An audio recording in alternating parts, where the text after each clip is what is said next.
पंच परमेष्ठी भगवान की जय। इस वक्तामृत स्तोत्र में हम 8 प्रातिहारों से सहित जिन भगवान की भक्ति जो आचार्य जी ने की थी उन श्लोकों को भी हम पढ़ रहे हैं। कल हमने अशोक वृक्ष से सहित जिनेन्द्र भगवान की भक्ति पूर्वक जो आचार्य जी ने श्लोक लिखा था वो पढ़ा था। आज जो दूसरा प्रातिहार सिंहासन प्रातिहार उससे सहित भगवान की भक्ति मानतंग महाराज ने कैसे की थी, आइए हम उसको एक बार पढ़ के देखते हैं। एक एक शब्द का भी हम आज देखेंगे। पहले एक एक शब्द को पढ़ना कैसे वो सीखते हैं। देखिए श्लोक क्रमांक 29। सिंहासने मणिमयूख शिखा विचित्रे बिभ्राजते तव वपु कनकावदातम् बिंबम वेद विलसदंसुलता वितानम तुंगोदयाद्रि शिरसीव सहस्त्ररसम। चलिए एक बार पढ़ते हैं। सिंहासने मणिमयूख शिखा विचित्रे विभ्राजते तव वपुः कनकावदातम् बिंबम विलसदंसुलता वितानम तुंगोदयाद्रिशिरसीव सहस्त्ररश्मि। आइए संधि विच्छेद कर ले। यहाँ पर देखिए बिलसद अंशुलता, तो बिलसद अंशुलता बनेगा ऐसे शब्द। और देखिए शिरसीव का यदि संधि विच्छेद करते हैं शिरसी एव सप्तमी एक वचन हो जाएगा और ये अव्यय है। देखिए अभी की शब्द का है था सिंहासनी, सिंहासन पर सिंहासन में, क्योंकि हम सिंहासन पर जैन भगवान का वर्णन पढ़ रहे हैं तो सिंहासन में मणि अर्थात रत्नों के, मयूखों किरणों के, शिखा अर्थात अग्रभाग से, विचित्रित अर्थात विचित्रित हैं, चित्र विचित्रित खचित हैं, लगी हुई हैं। विभ्राजते अर्थात शोभायमान होता है। तब आपका वपु शरीर कनकावदातम सूर्य के समान कांति वाला। और देखिए बिंबम बिंब वियद आकाश में, बिलस अर्थात शोभायमान है। और अंशुलता, अंशु अर्थात किरणों की जिसकी लताएं हैं, वितानम अर्थात समूह अर्थात किरणों की लताओं का जिसका समूह है। किरणों को लता की उपमा दे दी क्योंकि जितनी किरण है वो बहुत ज्यादा है, इसलिए किरणों को उन्होंने लता कह दी, तो किरणों का समूह। तुंगोदयाद्रि शिरसीव, तुंगोदयाद्रि तुंग ऊंचे उदयाचल के शिखर पर, एवं अर्थात ही सहस्त्र रश्मि अर्थात 1000 रश्मि वाला अर्थात सूर्य। अब देखिए यहाँ पर हम अन्वय से अर्थ देख लेते हैं।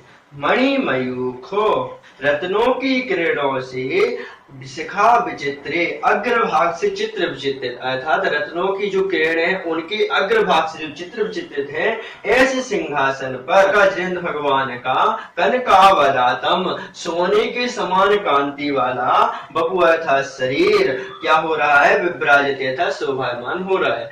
क्या कह रहे भैया, कह रहे हैं कि जिनेन्द्र भगवान आपका शरीर रत्नों की कांति के समान चित्र विचित्रित शोभायमान ऐसे सिंहासन पर सोने के समान शोभायमान हो रहा है। तो उसके लिए उदाहरण दे रहा है कि जिस प्रकार से तुंगोदयाद्रि ऊंचे उदयाचल के शिखर पर बिलस बिलसत अर्थात आकाश में शोभायमान होता है, अर्थात जब सूर्य निकलता है, आगे इन्होंने कहा है शास्त्र में, जब सूर्य निकलता है तो उदयाचल जिस पूर्व दिशा से निकलता है आगे निकलने वाला प्रातः काल के समय, तो उसकी क्या कांति रहती है, वह तो उदयाचल के शिखर पर वियद बिलसत आकाश में शोभायमान होता है। और अंशुलता वितानाम लताओं का उसमें क्या रहता है, लताओं रूपी किरणों का उसमें समूह रहता है, क्योंकि सूर्य की किरणें बहुत ज्यादा होती, तो लताओं की किरणों के समान सहस्त्र रश्मि अर्थात सूर्य के समान, बिंबम अर्थात बिंब एवं अर्थात ही शोभायमान अर्थात शोभायमान हो रहा है।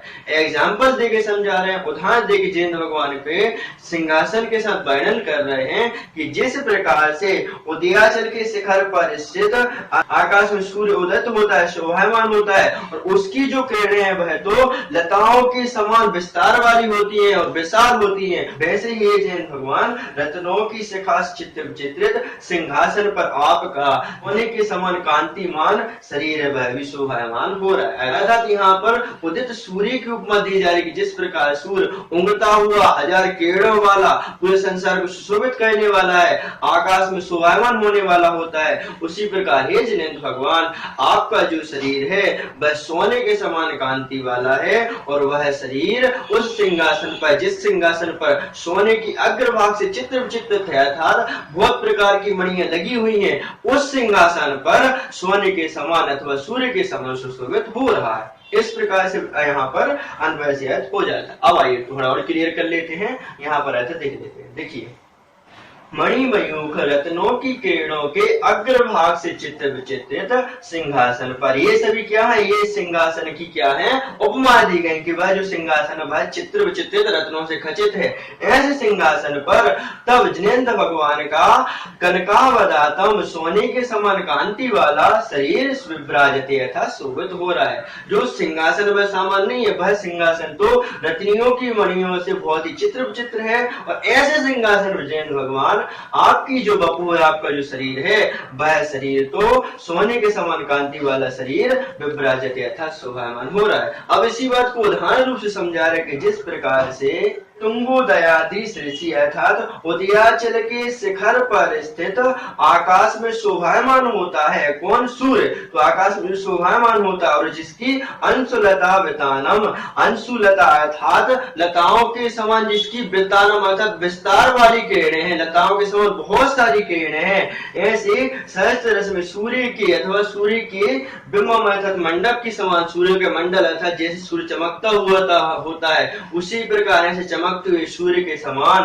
तब आपका शरीर विभ्राजते अर्थात शोभायमान हो रहा है। आपका जो सोने के समान शरीर वह सामान्य सिंहासन पर नहीं है, बल्कि वह तो चित्त विचित्र सिंहासन पर खचित हुआ है और वह सोने का शरीर आपको ऐसे लग रहा है जिस प्रकार से पूरे सूर्य उदित होता हुआ 1000 रश्मियों को फैलाता है और पूरे आकाश को शोभायमान करता है, वैसे उसी सूर्य की कांति के समान आपका जो शरीर है वह भी सोने का शरीर विभ्राजते अर्थात सूर्य के समान विभ्राजते शोभायमान हो रहा है। इस प्रकार से पूरे श्लोक का अर्थ। अब आइए हम कठिन शब्द का यहाँ पर देख लेते हैं। मणि रत्न मयूख किरण शिखा अग्रभाग कनक स्वर्ण सोना बपु शरीर तुंग ऊंचे वेद अर्थात आकाश सहस्त्र रस में जिसकी सहस्त्र 1000 किरणें हैं, ऐसा सूर्य बिंबम अर्थात मंडप की तरह जैन भगवान का जो शरीर है वह शोभायमान हो रहा है।